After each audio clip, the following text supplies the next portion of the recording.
میرے بھائیوں بلا کسی تاخیر کے معظم استاذ کو دعوت دیتا ہوں، جس کے لبوں سے نکلنے والے الفاظ، جس کی آواز بننے والے کلمات، جس کی پڑھائی جانے والی قرآن کریم کی آیات ایک مرتبہ پڑھی جاتی تو اس کے ساتھ ہزاروں آوازیں گنگنانے لگتی ہے۔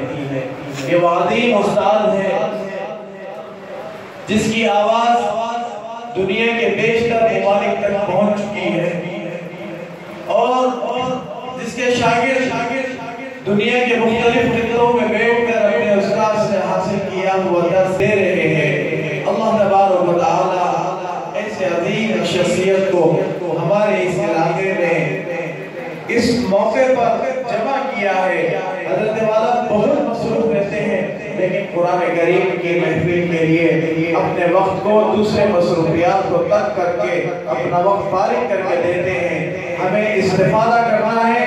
میں بہت ہی ادب و احترام کے ساتھ بین الاقوامی شہرت یافتہ استاد کبیر خاتم القرآن استاد الاساتذہ استاذ قرہ حضرت مولانا قاری محمد علی قادری صاحب دامت برکاتہم، سعودی انعام یافتہ بانی و صدر دارل قرآن الباسطیہ امام مہدی جامع مسجد باسطیہ سے درخواست کرتا ہوں کہ حضرت والا تشریف لائیں، کلام اللہ کی تلاوت فرمائیں، خطاب فرمائیں، ہم سب کو درس دیں اور اس پروگرام کا اختتام اپنی رکعت انگیز دعا سے فرمائیں۔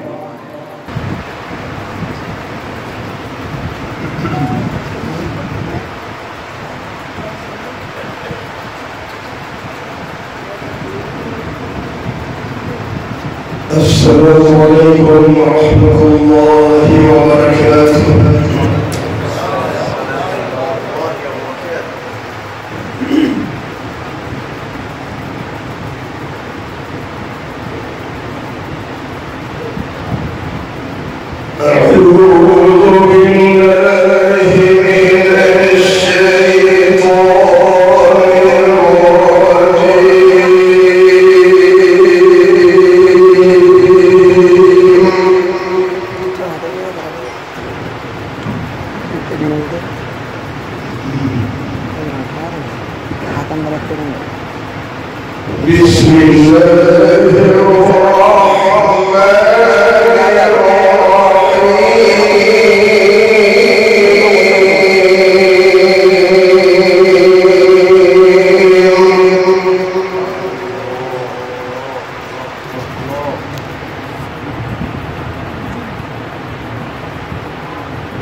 قل